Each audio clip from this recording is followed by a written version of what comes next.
پاکستان ترکی بننے والا ہے۔ جو اتحادی جماعتیں ہیں اس گورنمنٹ کے ساتھ وہ تو بالکل خاموش نظر آ رہے ہیں۔ عمران خان نے اپنے جو ورکر ہیں ان کی ذہنی تربیت کی ہے۔ یعنی کہ مقابلہ اب پاکستان مسلم لیگ نون اور پاکستان تحریک انصاف، مقابلہ نہیں، اصل میں جنگ لوگ۔ بسم اللہ الرحمن الرحیم، السلام علیکم ورحمۃ اللہ وبرکاتہ۔ ایک دفعہ پھر سیاسی جرگہ سے میں ہوں عمیر خان خٹک اور میرے ساتھ موجود ہے ارشد علی۔ انشاءاللہ آج اس سیاسی جرگے میں ہم بات کریں گے اعظم سواتی کے پریس کانفرنس کے بارے میں، اور عمران خان نے جو لانگ مارچ شروع کیا لاہور سے، اس کے بارے میں ہم آج ڈیٹیل سے بات کریں گے۔ سر، آپ کو کیا حالات نظر آ رہے ہیں پاکستان کے؟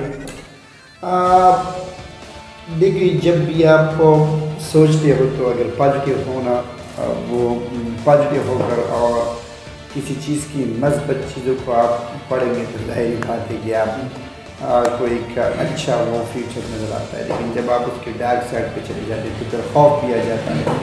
تو دو طرح کی پاسبلٹیز ہے کہ اس لانگ مارچ سے، جس طرح کہ آپ اکثر ذکر کرتے رہتے ہیں کہ اس سے انارکی بھی پھیل سکتی ہے اور اس سے نقصان بھی ہو سکتا ہے، لیکن میرے خیال میں آج کل جو حالات چل رہے ہیں اور مختلف قسم کے جو فورس ایک دوسرے پر اٹیک کر رہے ہیں، میرے خیال میں یہ ہونا چاہیے۔ مطلب ہے کہ ڈی جی آئی بھی آ گئے، انہوں نے کھل کر اپنی وہ بات کی، دوسری طرف سے اعظم سواتی صاحب بھی آ گئے، انہوں نے کھل کر بات کی، عمران خان نے بھی کھل کر بات کی، فیصل واوڈا نے بھی کھل کر بات کی۔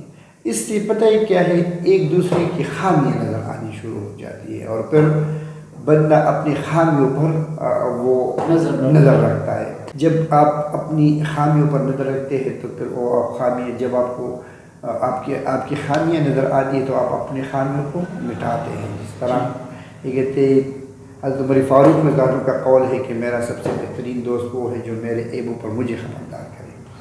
تو یہ چیزیں ہوتی رہتی ہے اور پاکستان میں یہ ہو بھی رہا ہے۔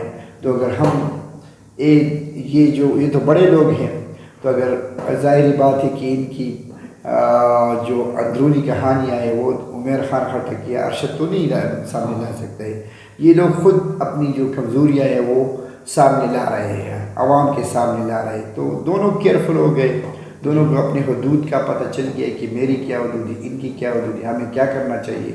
اور جب یہ وہ شروع کریں گے، اپنی حدود میں کام شروع کریں گے تو پاکستان بہت آگے جائے گا اور یہ ڈیموکریسی کی طرف بھی جا رہے ہیں، کیونکہ ڈیموکریسی میں تنقید کو یا کرٹیسزم کو برداشت کرنا پڑتا ہے۔ اور اب حالات ایسے بن رہے ہیں کہ ہماری ملٹری بھی اگر اس کو برداشت نہ کرے تو ان کو نقصان ہوگا۔ اس طرح اگر پالیٹیشین بھی اپنی وہ جو کہ کوتاہی یا ان سی ہوئی اور اگر وہ ان کو برداشت نہ کرے، وہ ہائپر ہو گئے، ان کو بھی نقصان ہوگا۔ تو یہ حالات بن گئے ہمارے ملک، یہ ایک اچھا نیک شروع ہے۔ انشاءاللہ اس کے بعد پاکستان آگے بڑھے گا۔ جہاں تک رہی یہ لانگ مارچ کی بات، تو لانگ مارچ تو ہوتے رہتے ہیں، لیکن اس دفعہ یہ لانگ مارچ ذرا انوکھے ٹائپ کا ہے، انوکھے قسم کا ہے۔ وہ ایسے ہے کہ پہلے جو لانگ مارچ ہوا کرتے تھے عمران خان نے جو پچھلی دفعہ کیا تھا، تو وہ ہولی سری نواز گورنمنٹ کے خلاف تھا۔ یعنی کچھ فورسز ان کو بھی سپورٹ کر رہے تھے، عمران خان کو بھی سپورٹ کر رہے تھے، لیکن اس دفعہ یہ ہے کہ یہ ایک پارٹی ہے جو لانگ مارچ کر رہی ہے اور دوسری طرف ساری پارٹیاں ہیں۔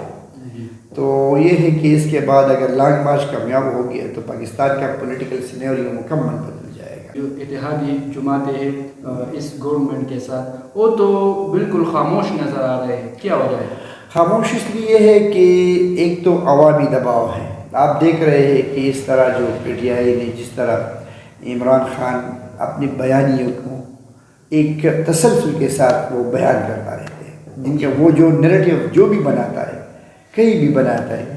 اور اس کی لیونگ ایگزامپل میں آپ کو دیتا ہوں کہ جیو ٹیلی ویژن کے خلاف یہ ہو گئے تھے اور وہ مسلسل ان کے بارے میں بات کر رہے تھے، یا وہ کرپشن کے خلاف جب وہ بات کرتے تو ہمیشہ کرتے رہتے ہیں۔ تو انہوں نے اپنا جو نیریٹو، اپنا جو بیانیہ وہ اختیار کیا ہے، اس کو بہت تقویت دی ہے اور اس کو عوام نے ایکسیپٹ بھی کیا ہے. تو جو کولیشن گورنمنٹ میں جو پارٹیاں ہیں وہ اس لیے خاموش ہے کیونکہ ان کو پتہ ہے کہ اس بیانی کی تردید کرنا یا اس کی مخالفت میں آنا وہ ان کی سیاسی ساکھ کو نقصان پہنچا سکتا ہے. اسی لیے وہ لوگ ایک سائڈ پہ ہے اور آپ دیکھ رہے ہیں کہ سارا عمل نون لیگ پر آ رہا ہے. جی کل جو ہم نے بات کی تھی کہ سارا جو نقصان ہے وہ بالکل نواز شریف یا پاکستان مسلم لیگ نون باقی لوگوں کو ہوگا، لیکن فرنٹ پہ نواز شریف جو شہباز شریف ہے وہ آئیں گے. پیپلز پارٹی کے جو جتنے بھی منسٹرز ہیں وہ بھی ایک سائڈ پہ ہو جائیں گے، وہ کچھ ملازمت نہیں کریں گے. کراچی سے قافلے آئیں گے لیکن سندھ گورنمنٹ ان کو کوئی وہ رکاوٹ نہیں ڈالے گا. بلوچستان سے آئیں گے لیکن وہاں بھی ان کو کوئی رکاوٹ نہیں ہوگی کیونکہ ان کو پتہ ہے کہ چاہے عمران خان کمزور ہو یا شہباز شریف کمزور ہو، دونوں میں ان کا فائدہ ہے. اور پیپلز پارٹی تو ویسے بھی ایک صوبے کی جماعت اور پھر یہ جو اربن سندھ ہے جو شہری علاقہ ہے اس کی جماعت بن چکی ہے. تو اسی لیے ان کو بھی یہ خدشہ ہے کہ جس طرح ہم ایک صوبے تک محدود ہیں، نون لیگ کو بھی ایک صوبے کے ایک خاص حد تک محدود کیا جائے کہ تاکہ ان کی بھی حیثیت ہماری طرح ہو جائے. تو وہ اتنی مزاحمت پیش نہیں کریں گے اور عین وقت پر وہ ایک سائڈ ہو جائیں گے اور جو سارا کاؤنٹر کرے گا جتنی بھی ہوگا وہ رانا سلام اللہ کریں گے. نون لیگ کی جو لیڈرشپ ہے اور آ بھی رہے وہ آپ نے دیکھا ہے کہ زرداری کی کوئی اسٹیٹمنٹ نہیں ہے، مولانا فضل الرحمان صاحب کی کوئی اسٹیٹمنٹ نہیں ہے، یہ نیشنل پارٹی وغیرہ وہ سائڈ پہ ہو گئے کیونکہ وہ تماشا دیکھ رہے ہیں. انہوں نے صرف وہ کیا ہے نا کہ اس نے صرف میدان گرم کیا ان کے، یعنی کہ مقابلہ اب پاکستان مسلم لیگ نون اور پاکستان تحریک انصاف کا ہے. مقابلہ نہیں جی اصل میں جنگ ان دونوں کے درمیان ہے. اور اس جنگ میں آپ کو تو پتہ ہے کہ نون لیگ ویسی ان کی جو کی لیڈرشپ ہے وہ باہر ہے اور مہنگائی کی وجہ سے لوگ بھی ان سے بدظن ہیں. پھر ان کا 27 مربع کلومیٹر میں ان کی حکومت ہے، باقی فیڈریٹنگ یونٹس میں ان کی حکومت نہیں ہے. تو اس وجہ سے ان کے پاس سیاسی مشینری بھی نہیں ہے، یا تو یہ ہے کہ وہ گورنر راج لگائے ساری جگہوں پہ جی. اور ایک آپشن تو ان کے پاس یہ ہے اگر گورنر راج نہیں لگاتے تو یہ جو لانگ مارچ ہے یہ فل سوئنگ کے ساتھ اور پورے جو ہے اس کے ساتھ وہ جائے گا، اس کے پاس پورے مومنٹم کے ساتھ وہ اسلام آباد کو جائے گا اور اس کو کنٹرول کرنا وہ ان کی بس کی بات نہیں ہوگی. یعنی لانگ مارچ کو کنٹرول کرنا یہ ان کی بس کی بات نہیں ہوگی کیونکہ اس میں لاکھوں لوگ ہوں گے، بہت زیادہ لوگ ہوں گے اس میں. جو پچھلے لانگ مارچ عمران خان نے کیا اس لانگ مارچ میں اس سے زیادہ تعداد میں لوگ اس میں زیادہ بھی آئیں گے. ایک کچھ فیکٹرز ہیں اس میں جی. اگر آپ 2013 میں آپ دیکھ لیں جو نواز گورنمنٹ کے خلاف کیا تھا تو اس وقت سوشل میڈیا یہ فیس بک وغیرہ ٹرینڈ پاکستان میں تھا لیکن اتنا زیادہ نہیں تھا موجود تھا. لیکن اب دیکھیں کہ وہ سوشل میڈیا ونگز بن گئے تو ایک تو اس پر یہ ٹویٹر وغیرہ یہ بہت کامن عام آدمی بھی اس کو یوز کر رہے ہیں اور یہ سب مانتے ہیں کہ پی ٹی آئی کی جو سوشل میڈیا ٹیم ہے وہ بہت زیادہ بہت تکڑے ہے. دوسری بات یہ ہے کہ دوسری طرف اگر دیکھ لیں تو یہ 5-6-7 مہینے میں لوگ یہ نون لیگ کی حکومت سے مہنگائی کی وجہ سے بدظن ہو گئے. تو یہ فیکٹر بھی ہے اور کچھ مہنگائی ہے، کچھ حالات ایسے ہیں کہ میں نے کہا کہ جو نیریٹیو بنایا عمران خان نے ان کے خلاف چاہے چوری کا چاہے جو بھی نیریٹیو بنایا نا وہ زبردست طریقے سے انہوں نے بنایا ہے. تو اس نیریٹیو کو لے کے ان کی ورک ان پر اندھا دھند اعتماد کر. میں آپ کو ایک لیونگ ایگزامپل دیتا ہوں، اس کی ایک لیونگ ایگزامپل ہے. دیکھیں جاوید ہاشمی ایک بہت تگڑے سیاستدان تھے لیکن جب وہ پی ٹی آئی سے نکل گئے تو وہ پی ٹی آئی کے ورکرز یہ سمجھ رہے تھے کہ سب سے بیکار بندہ یہی ہے.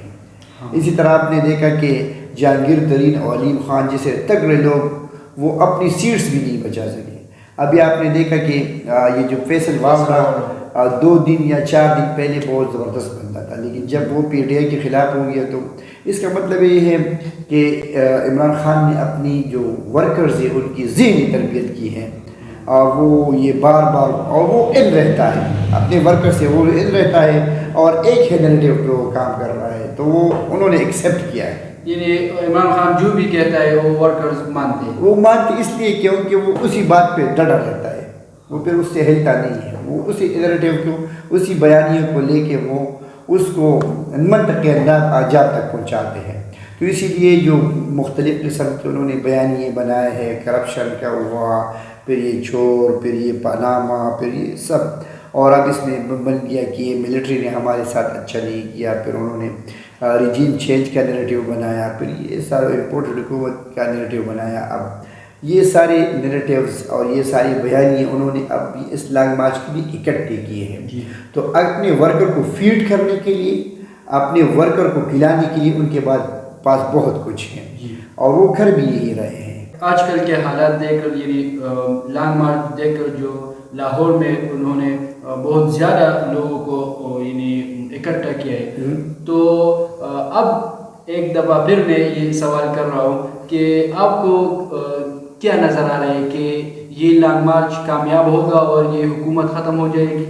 کتنا پرسنٹ آپ کو یقین ہے اس بات؟ مجھے تو یہ ہے کہ اب یہ جب شروع ہو جائے گا اور یہ اسلام آباد تک پہنچے گا تو یقین سے تو اس وقت کچھ نہ کچھ کہا جائے گا۔ ابھی کتنا پرسنٹ؟ لیکن اب یہ ہے کہ 50-50 ہے، 50% یہ پاسبلٹیز یہ ہے، کیونکہ اب جو جن نادیدہ قوتوں کی عمران خان بات کر رہے تھے وہ خود بھی وہ آگے انہوں نے کیا کہ ہمارے پاس کچھ نہیں، اب وہ لوگ بھی اپنے ہاتھ پیچھے کھینچیں گے، کیونکہ وہ معاملہ بہت زیادہ ایکسپوز ہو گیا ہے، اور اسی وجہ سے یہ ہے کہ پی ٹی آئی کو تقویت بھی ملی ہے، اور ان کی جو لوور جو دوسری لیڈرشپ ہے، جس طرح اسد عمر ہے اور یہ علی زیدی ہے اور یہ جتنے بھی ان کی لیڈرشپ ہے، تو وہ بھی اب وہ ٹرین ہو گئے، اور وہ ایک ٹریننگ کی انہوں نے، مسلسل ان کے ٹریننگ کر رہے ہیں، تو اسی وجہ سے وہ بہت زیادہ تگڑے ہو گئے، تو ان کا مقابلہ کرنا یہ نون لیگ یا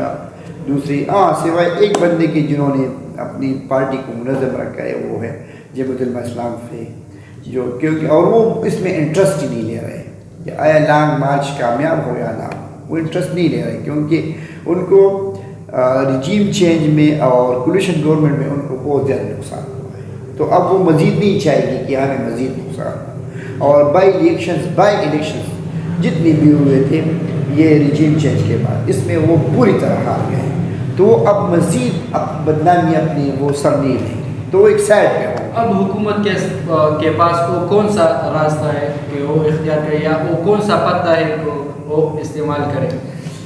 اسٹیبلشمنٹ سے دوستی کرے، ایک تو یہ پتہ ہے جس طرح کہ ہوتا رہتا ہے، ادروائز اگر فیئر اور فری الیکشن ہو گئے تو پھر پی ٹی آئی کو کاؤنٹر کرنا بہت زیادہ مشکل ہے، بہت زیادہ۔ اس کی ایک وجہ ہے کیونکہ ان لوگوں نے اب جب الیکشن ہوں گے تو یہ کس بنیاد پر یہ سارے پارٹی الیکشن ہوئی، کیا آیا اس کے درمیان میں اتحاد ہوگا؟ اگر اتحاد ہوگا تو اس میں سیٹ ایڈجسٹمنٹ کیسے ہوگی؟ اتحاد تو نہیں ہو سکتا، کولیشن یا الائنس نہیں بنا سکتے۔